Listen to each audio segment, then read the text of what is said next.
NewGenGamers.com.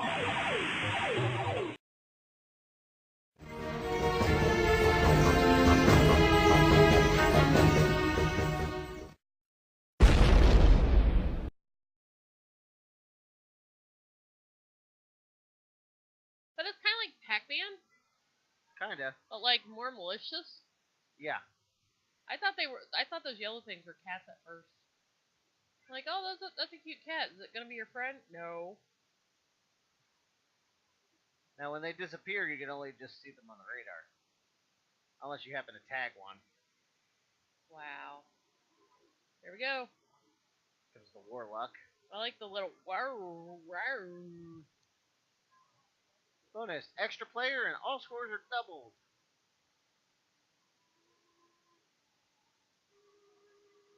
So it's just like Pac-Man. Those little arrow things are wraparounds to get from one side of the dungeon to the other. Yeah. And at any time, the monsters can speed up or slow down. So you have to be really careful. Or quick on the trigger finger.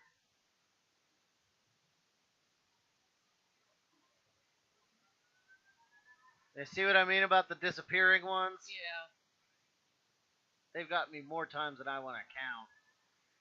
Okay, so the different monsters are a blue wolf type creature that you see at the beginning is a Burwar. The yellow Tyrannosaurus type Rex type creature, which I thought was a cat, is a Garwar. The red scorpion like creatures are Thorwar. War? Warlord. There's the Wizard of War. Did you just beat the game? Wow, epilepsy again. All scores quadrupled. Wow. Yeah, you kill the Wizard of War is A warlock is an insectoid type creature, and a Wizard of War is a blue wizard. Yeah, the blue wizard, when he comes at you, he's coming out firing. Garwars and Thorwars can turn invisible whenever they like.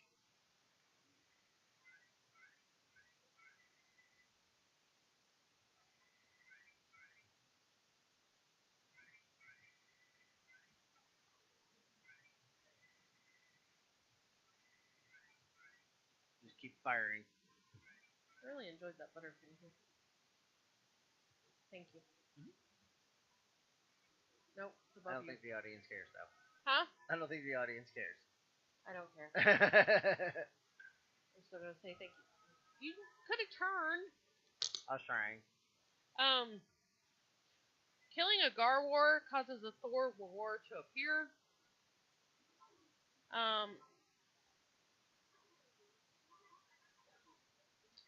So like.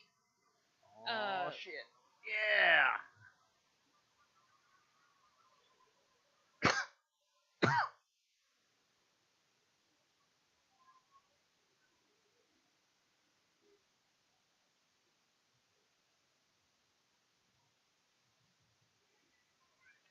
Now, because we are taking a look at our final game here, I want to get some final thoughts in on the system, the Bally Astrocade. Well, think of it this way. All right. Remember those station wagons that had wood on it? Yeah. It's an old but a classic icon, right? Right. Any parent who had a woody wagon, it was going to be a fun time wherever you were going. Right. So this thing's covered in wood, has wood grain on it, and has a tape deck in it and a calculator on it. So. Well, I mean, that was the 70s aesthetic. Yeah, wood trim was that was the way to get down in the 70s. But because this would be the third wood grain console we have played in this generation. Right. And we've only done 5 consoles. Is the Arcadia wood grain? No, it's plastic. The Coleco didn't have any wood grain on it, but the Intellivision in the 2600 did. Yes. But this could have been a classic. Well, yeah, it could have been a classic. It could have been a It could have been a had they done it right. Yeah. it could have had been serious competition for Atari. Yeah. But just because I think that they handled things poorly Yeah. and Bad marketing and bad distributing. marketing, not enough word of mouth, maybe the price point at that time. Well, and trying to sell it through catalog sales instead of just retail, you know. Well, TV spots were probably expensive. Well, I'm sure they were, but you know it. But I really like this console. Like I said, it's simple, Mm-hmm. but it's very addictive. Yeah, this is one of those consoles you can plug in and just kind of keep playing the games on it. Yeah, like we were showing scribbling. I could probably sit there for hours and play it. Gunfight. Ray and I love playing it together, even though we kind of, razz on each other. Like there's some games on here that we played that got a little long in the tooth, Yeah. but there are certain games. What happened? Pirate Chase. You died. No, it reset itself. Oh. Pirates Chase. It's fun. Incredible Wizard is really fun. Yeah. Space Fortress. Space Fortress. The Astro Battle Grand Prix. Yeah, you know, because having that woman yell at you. Yeah. Is awesome. You know. Come on, Ethel. But I love the system, and like I fell in love with the Arcadia, and I don't know why, because it had such a varied history, colorful history. I think the ballerina, the Bally, the Bally could have been real competition. The Astrocade could have been real competition. Yeah. Had it had some sort of stability. Yeah, I mean, okay, what's the number one thing of all your favorite consoles? What happened to them? Poor marketing, poor judgment. That's a fair point. And bad business. Yeah, I mean there's a couple of consoles. How many of your favorite consoles have went on to be successful? Out of all the consoles? Out of the first gen.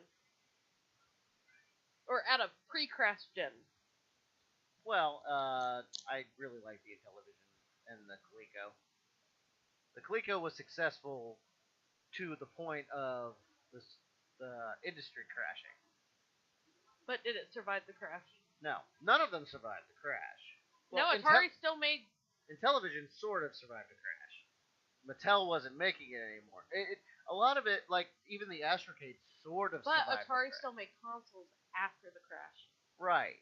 So they were successful. But is Atari one of your favorite companies?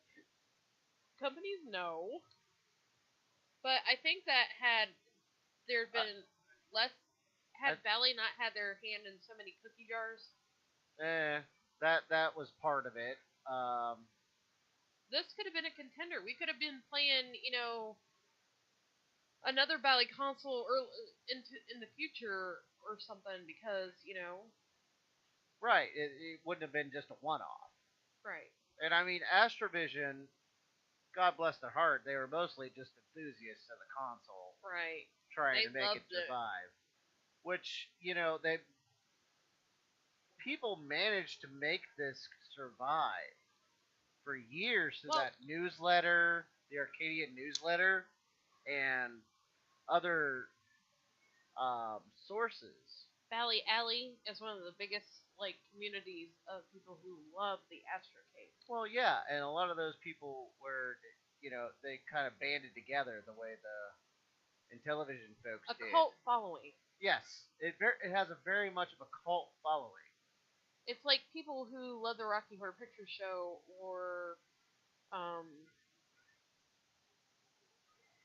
like the people that love the Astrocade love the Astrocade. Right. Like they put their heart and soul to it, because if you spend all that time coding BASIC for an ET knockoff, bless your heart.